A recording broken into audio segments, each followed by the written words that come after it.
வணக்கம். பல்சுவை பெட்டக உரைக்கோவையில் உங்களை சந்திப்பதில் பெருமகிழ்ச்சி கொள்கிறேன். நட்பு சாய்ந்தது. ஆம் நண்பர்களே, இன்று காலை அதிர்ச்சியான ஒரு செய்தியை கேட்டு என் இதயம் துடித்தது.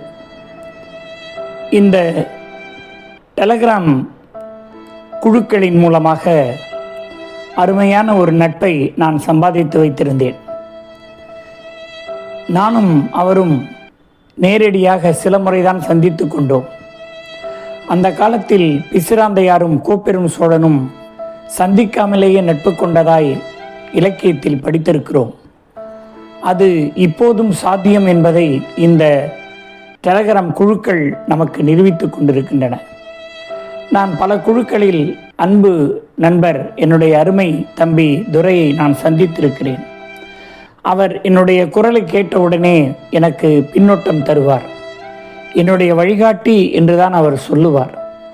அப்படி என்னை மானசீகமான வழிகாட்டியாக ஏற்றுக்கொண்டு என்னை அவருடைய இதயத்தில் அவருடைய இதயத்தில் ஒரு இடம் அளித்து என்னை மிக பெரும் நிலையில் உயர்த்தி வைத்திருந்தவர் அவர். நான் தம்பி என்றுதான் அவரை அழைப்பேன். அவர் அண்ணா என்று வாய் நிறைய அழைப்பார், இதயம் நிறைய அழைப்பார், அன்பொழுக அழைப்பார். பேசுகிற போது ஒரு சிரிப்பும் கனிவும் இருப்பதை பார்க்க முடிந்தது.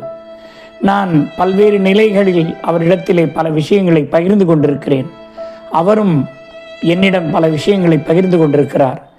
எனக்கு ஆறுதல் தேவைப்படுகிற போதெல்லாம் நான் அவரோடு அந்த ஆறுதலை தேடி இருக்கிறேன்.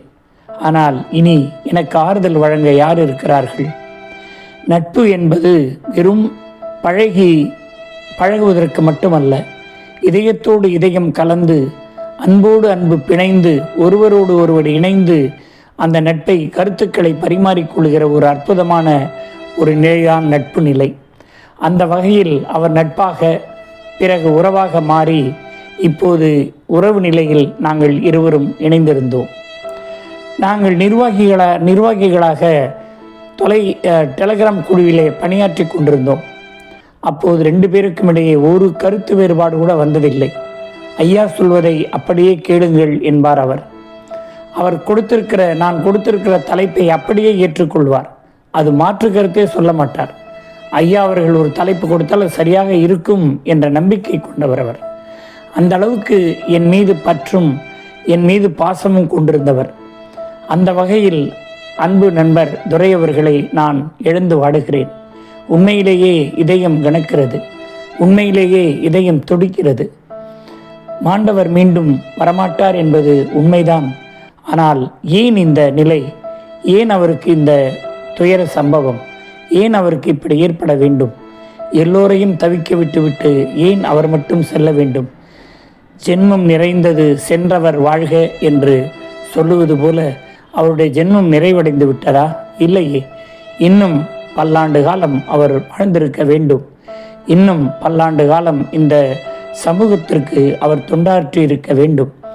எப்படி அவர் எல்லோருக்கும் வழிகாட்டியாக இருந்தார். அவர் கல்லூரியிலே படிக்கிறவர்களுக்கு அவர் மிகச்சிறந்த ஒரு ஆசிரியராகவும், அவர் முதல்வராக பணியாற்றிய போது அவருடைய கல்லூரியில் அத்தனை பேருக்கும் நல்ல ஒரு தலைவனாகவும் விளங்கி எல்லோருடைய அன்பையும் மதிப்பையும் பெற்றவர் டாக்டர் துரை அவர்கள். மிக ஏழ்மையான குடும்பத்தில் பிறந்தவர்தான். ஆனால் படிப்படியாய் உயர்ந்து டாக்டர் பட்டம் பெற்று அந்த டாக்டர் பட்டம் பெறுகிற போது கூட என்னிடத்திலே சொல்லிவிட்டுத்தான் போனார். அவருக்கு நான் வாழ்த்துக்கள் சொல்லி அனுப்பி வைத்தேன். குழுவிலும் அவருக்கு வாழ்த்துக்கள் பதிவு செய்திருந்தேன். எனவே அப்படி அவர் பல இடங்களுக்கு செல்லுகிற போதெல்லாம் அங்கே என்னென்ன சம்பவங்கள் நடைபெறுகிறதோ அத்தனையும் அவர் என்னிடத்திலே பகிர்ந்து கொள்வார். அப்படி ஒரு பகிர்தலோடு எங்களுடைய நட்பு தொடர்ந்தது. அது உணர்வுபூர்வமான நட்பு, உள்ளபூர்வமான நட்பு, இதயபூர்வமான நட்பு, இணையில்லாத நட்பு. அந்த நட்பு இனிமேல் யாரிடத்தில் நான் காட்டப்போகிறேன் என்று எனக்கு தெரியவில்லை. ஆக பாசமும் பரிவும் அன்பும் அரவணைப்பும் சிரிப்பும் சிந்தனையும் கலந்த டாக்டர் துரையை இழந்து வாடுகிற எனக்கு ஆறுதல் நானே தான் சொல்லிக்கொள்ள வேண்டும். அவருடைய குடும்பத்திற்கும் அவரை இழந்து வாடுகிற அவருடைய அத்தனை நண்பர்களுக்கும் என்னுடைய ஆழ்ந்த இரங்கலை தெரிவித்துக் கொண்டு அவர் என்றென்றைக்கும் எல்லோருடைய இதயங்களிலும் நட்பாய், உறவாய், பாசமாய், அன்பாய் வாழ்வார் என்கிற நம்பிக்கையோடு விடைபெறுகிறேன். நன்றி, வணக்கம்.